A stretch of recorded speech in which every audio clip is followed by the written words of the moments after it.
Boa noite para todo mundo. Hoje, dia 18 de fevereiro de 2024. Hoje eu acertei. Finalmente o ano vai começar aqui no Brasil, né? Pelo menos lá em Brasília e todas as agitações que Brasília provoca no nosso dólar e na nossa bolsa daqui para frente tende a nos motivar mais como operadores de intraday, né? Mas vamos lá, espero que o carnaval de vocês tenha sido muito bom, espero que tenham descansado ou aproveitado os bloquinhos, ou, enfim, feito o que vocês se planejaram fazer, estudado, não sei exatamente. Por aqui foi tranquilo, algumas novidades, que em breve eu conto para vocês. Mas vamos falar do que interessa essa semana e vamos falar de mercados. Vamos dar uma recapitulada no que aconteceu na semana passada, como sempre, como a gente faz nos vídeos de domingo, tá? E aí a gente se prepara. O de hoje eu vou fazer com um pouco mais de atenção, já que não tiveram os vídeos da semana passada por conta do carnaval, como eu havia falado com vocês. E aí a gente faz a preparação da próxima semana, ok? De antemão, deixem o like no vídeo se vocês gostam do conteúdo, se inscrevam no canal e ativem as notificações que aí vocês ficam sabendo primeiro, assim que eu postar um vídeo aqui pra vocês. Mas vamos lá, minha gente, vamos falar de mercados. Bom, como sempre, né, dando uma olhadinha na semana anterior, nós tivemos aí bolsas, movimentações relativamente estáveis, tá bom? O nosso Ibov aqui, ele fecha com 0,5 de alta, é uma movimentação pequena para um horizonte semanal, né? Então a gente pode dizer que ele ficou muito mais dentro da estabilidade do que qualquer outra coisa, tá? O S&P, no contrário, ele fecha com 0,4 de queda, tá? As bolsas na Europa, né? O Eurostoxx aí fecha com mais de 1% de alta. A gente vai falar já já sobre isso. E a bolsa da China não teve negociação na semana passada por conta do feriado lunar de lá, tá? Bom, falando rapidamente das bolsas aqui, basicamente a nossa bolsa se descola na semana passada das bolsas americanas, principalmente aí por conta do vencimento de opções que nós tivemos aqui, tá, minha gente? Acontecem eventualmente movimentações técnicas no nosso índice que podem o descorrelacionar dos outros ativos que ele para ou que ele tem como proxy aí no mundo, como por exemplo o S&P, tá? Vale lembrar que na sexta-feira teve vencimento de opções por aqui, na quarta-feira também, e a nossa Vale, para vocês terem noção, ela chegou a subir mais de 3% no dia. E ela tem um peso muito significativo na nossa bolsa. Então a nossa bolsa ela acaba não olhando muito para a divulgação do PPI dos Estados Unidos, que trouxe a negatividade aí da bolsa americana, tá? E acaba olhando muito mais para esse fator técnico. Mas isso tende a se ajustar nas próximas semanas de qualquer forma, tá? Nos Estados Unidos nós tivemos aí a bolsa levemente negativa, tá? Por conta de dados econômicos que foram divulgados por lá. Eu trouxe a tabelinha para a gente dar uma olhada juntos aqui, mas nós tivemos principalmente a divulgação do CPI, que é a inflação ao consumidor, e acabou decepcionando o mercado num primeiro momento. E a gente teve a divulgação do PPI, fora outros indicadores, como por exemplo vendas no varejo e produção industrial, que deu uma equilibrada nesses dados de inflação nos Estados Unidos. De qualquer forma, a bolsa americana fecha a semana levemente negativa, mas de novo, minha gente, menos 0,4 de queda para quem está fazendo topo histórico, mês de janeiro inteiro, alguns dias do mês de fevereiro, isso não é nada, tá? Bom, a bolsa da Europa ela fecha com mais de 1% de alta. Vale lembrar que são raros os momentos na história em que o Banco Central americano, europeu, quer dizer, ele se descorrelaciona da estratégia utilizada pelo Banco Central americano, tá? Isso inclui o Banco Central inglês, o canadense, o australiano, por aí vai, tá? Mas especificamente sobre esses dois bancos centrais, o europeu e o americano. Eles costumam andar alinhados. Então, vamos lá. Se o Banco Central americano ele está com um tom mais hawkish, o Banco Central europeu ele tende a estar com um tom mais hawkish também. E o contrário também é verdade. Acontece que as economias elas estão com comportamentos completamente diferentes nesse aumento de juros, tanto nos Estados Unidos quanto na Europa. Enquanto a Europa está com indicadores, de um modo geral, extremamente fracos, né? Não é o caso de falarmos aí do bloco europeu, mas vamos falar aqui do Reino Unido. O Reino Unido, que ele acaba entrando em recessão técnica aí, na semana passada nós vamos falar sobre isso. A Alemanha também, que de certa forma também entra em recessão técnica na divulgação do seu último PIB.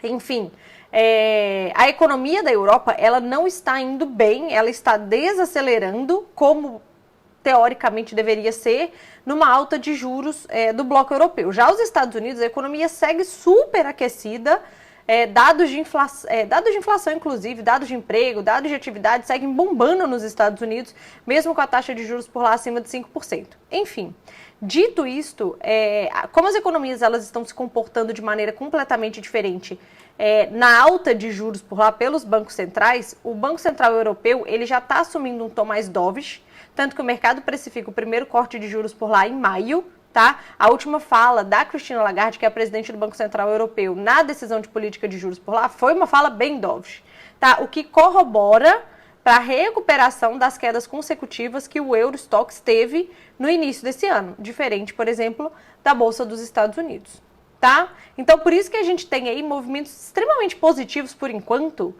nas bolsas da Europa, que podem destoar, eventualmente, aí das bolsas americanas, tá? Quando a gente olha para o dólar na semana passada, minha gente, a gente tem o dólar completamente dentro da estabilidade, tá? Aqui no Brasil ele oscilou 0,30 positivo, no México 0,15 negativo e na sexta DXY 0,18, completamente dentro da estabilidade na semana passada, ok? Quando a gente olha, enfim, para commodities, a gente tem minério de ferro sem negociação, pelo menos da Bolsa de Dalian, que é para onde, de fato, nós olhamos, né? Afinal de contas, o minério de ferro que é negociado na Bolsa de Dalian, ele tem as características de pureza extremamente parecidas com o minério de ferro da Vale. Por isso que a Vale olha tanto para o minério de ferro que é negociado na Bolsa de Dalian do que, por exemplo, o de Singapura, tá? Então, sem a negociação, sem atividade, né, por conta do feriado da China lá durante toda essa semana por lá, nós não tivemos negociação do minério de ferro. E o petróleo, minha gente, 3% de alta, tá? Vale lembrar que nessas últimas semanas nós tivemos aí um posicionamento de Israel contra a proposta do acordo de paz aí que o Hamas chegou a fazer, isso mina aí as expectativas de uma calmaria dos conflitos que têm acontecido lá no Oriente Médio, tá? Fora isso, dados de demanda vem mostrando aí um aumento de demanda por essa commodity, tá? E há uma expectativa grande aí também em relação ao que está por vir na China, que nós vamos falar essa semana. Fora isso, o petróleo ele sobe muito na sexta-feira da semana passada, muito no sentido, assim, vários analistas e especialistas nessa commodity sinalizaram que os negociadores dessa commodity, eles preferiram tomar proteção, então, assim, já comprar petróleo na sexta-feira com medo do que poderia acontecer nesse final de semana em relação aos conflitos do Oriente Médio, tá? Então, a gente tem petróleo aí bastante positivo durante essa semana. Quando a gente olha no ano, minha gente, como é que estão as bolsas, o dólar e as principais commodities no ano? Nossa bolsa aqui caindo 4%, tá? Contra quase 5% de alta da Bolsa dos Estados Unidos e 5% de alta do Eurostoxx, acabou já recuperando toda a queda dele do inicinho do ano, né, e ficando aí no campo positivo. Xangai Composto numa queda aí de 3%, 3,66%. Já o dólar no mundo positivo, tá, destaque aí para o nosso dólar versus o real com uma alta de 2,36%, muito parecido com o DXY, com uma alta de 2,88%.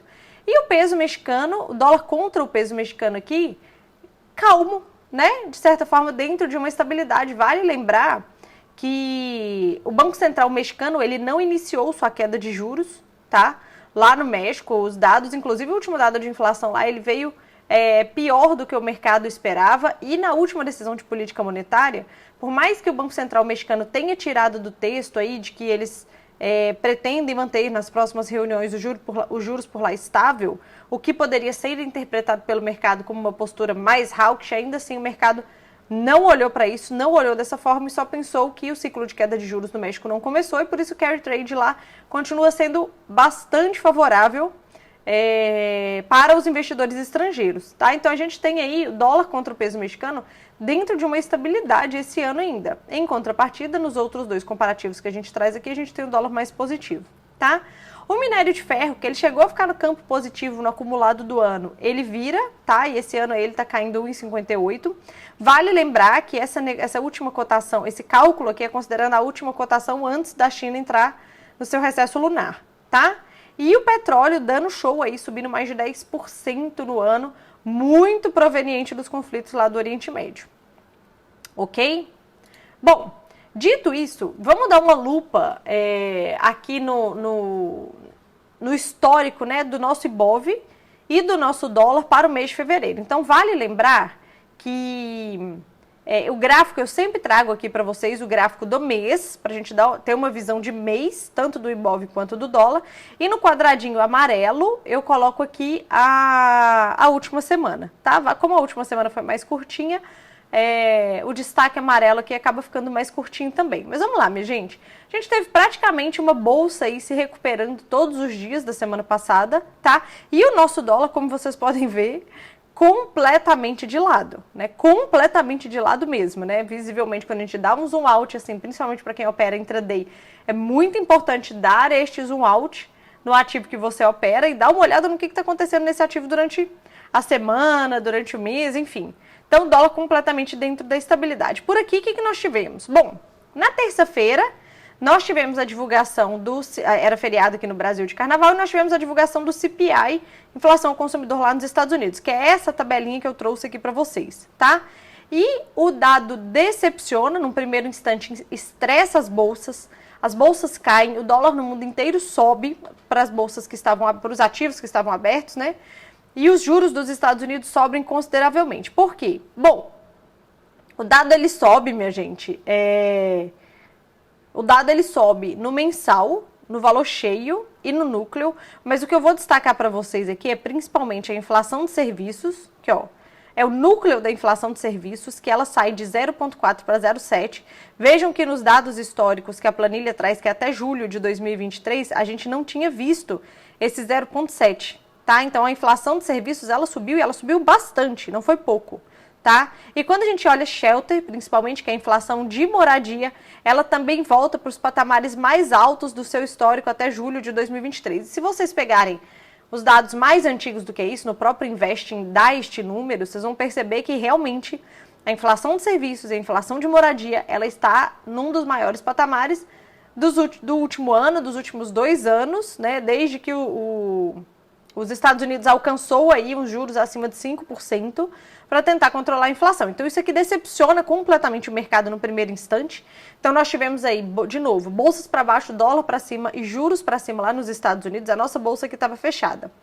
Só que ao longo do dia, esse foi o primeiro movimento quando esse indicador foi divulgado. Só que o que acontece, minha gente? Ao longo do dia e principalmente na madrugada, os mercados ressignificam esse indicador.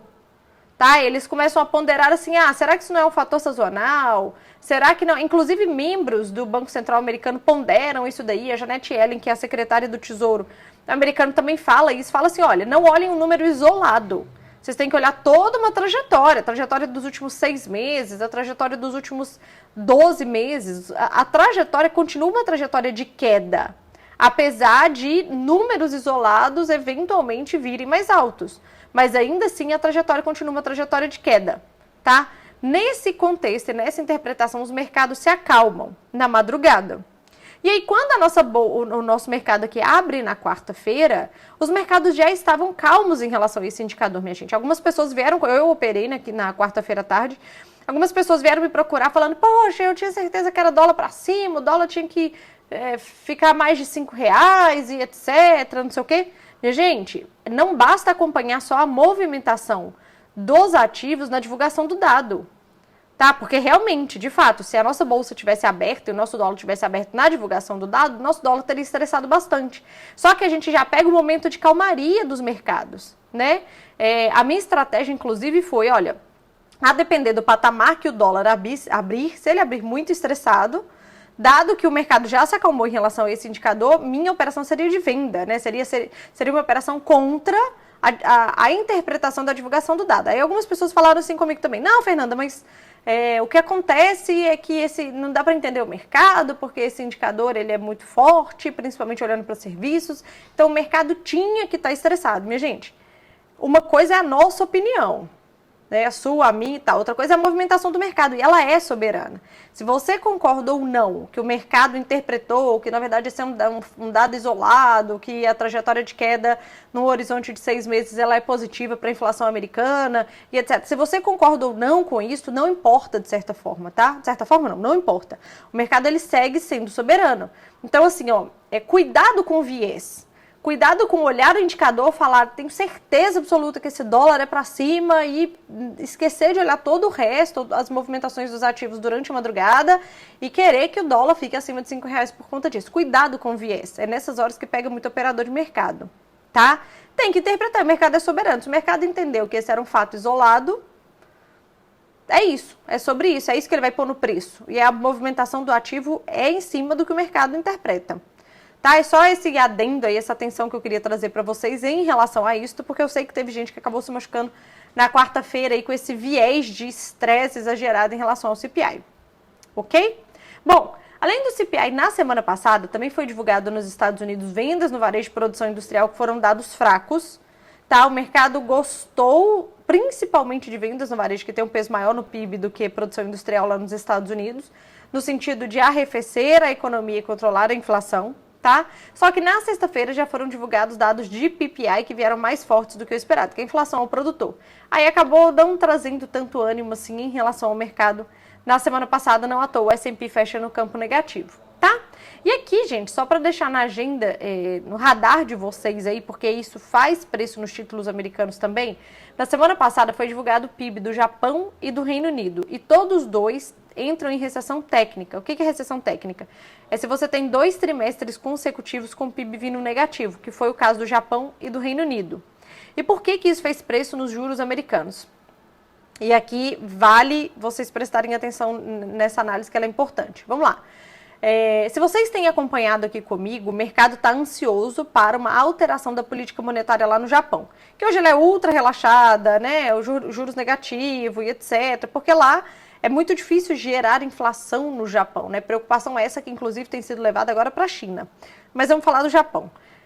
Então, quando a gente tem a inflação no Japão subindo, o mercado ele se encheu de esperança de que, eventualmente, essa política ultra relaxada do Banco Central japonês seria alterada e eles teriam que aumentar os juros por lá. Ou usar de alguma ferramenta de política monetária por lá para dar uma controlada nessa inflação, certo?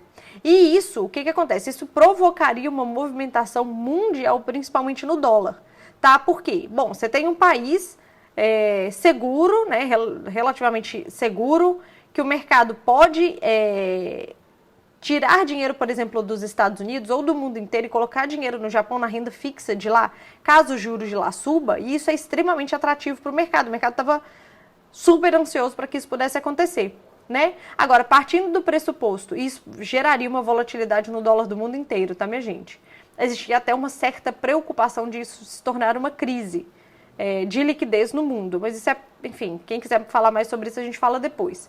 Só que o que acontece? Agora que o Japão entra em recessão técnica, né, por conta desse PIB negativo, cadê o estímulo para o Banco Central japonês aumentar a taxa de juros por lá? Não tem mais. Não tem mais, porque no final das contas, mesmo com uma política monetária ultra relaxada por lá, a gente tem aí um país em recessão técnica, com PIB negativo, tá? Neste contexto, quando esse dado foi divulgado, o rendimento dos juros dos Estados Unidos caíram, tá? Por quê? Porque aquele interesse de migrar, por exemplo, parte dos investimentos dos Estados Unidos para o Japão, nessa hora, essa expectativa foi minada. Então, o movimento vira o contrário, tá? De tirar, entre aspas, dinheiro do Japão e colocar de novo nos Estados Unidos. E ao comprar juros americanos, o que acontece com o rendimento? Ele cai, tá? Então, o PIB do Japão, ele foi olhado com bons olhos no sentido de comprar títulos americanos, certo? Então, só para vocês entenderem essas correlações e o quão globalizado estamos, né? O tanto que o dado de um país impacta, tem correlação na movimentação do ativo de outro país. Mas eu só queria trazer essa curiosidade aqui para vocês. Mas é isso, minha gente. Então, nós tivemos aqui a nossa bolsa recuperando parte das quedas que nós tivemos na semana anterior, né? Só uma parte mesmo, como vocês podem ver no gráfico aqui. E o nosso dólar completamente de lado na semana passada. Ok? Bom, vamos falar agora da agenda dessa semana, né? Bom, agenda esvaziada, tá? A gente não tem tanta coisa aqui, mas eu vou trazer os destaques e os drives da semana para vocês. Amanhã, segunda-feira, a gente tem aqui no Brasil o Boletim Focus e a divulgação do IBCBR, que é a prévia do nosso PIB. Nos Estados Unidos é feriado, então isso pode impactar, não só pode, como vai impactar a liquidez dos ativos do mundo inteiro, e o Brasil não é diferente. Cuidado com isso, tá? Aí atenção, minha gente, amanhã à noite, quando a China voltar do feriado dela, vai ter a decisão da taxa preferencial de empréstimo. Essa é uma das taxas mais importantes que o mercado está olhando para a China, tá? Para que a expectativa do mercado é que haja um corte dessa taxa de empréstimo lá da China para estimular a economia. Nós tivemos o corte do compulsório, que foi divulgado há umas semanas atrás por lá, em 0,25, lembram? 0,25 bips. E a expectativa é que o governo chinês agora anuncie o corte o Banco Central chinês, aliás, anuncia aí o corte da taxa de juros por lá. Se isso acontecer, e a depender da amplitude que acontecer, é extremamente positivo para emergentes. Tá? Isso vai fazer preço em commodities, tende a fazer preço em commodities, nas bolsas e tal, e a gente pode surfar isso. O contrário também é verdade.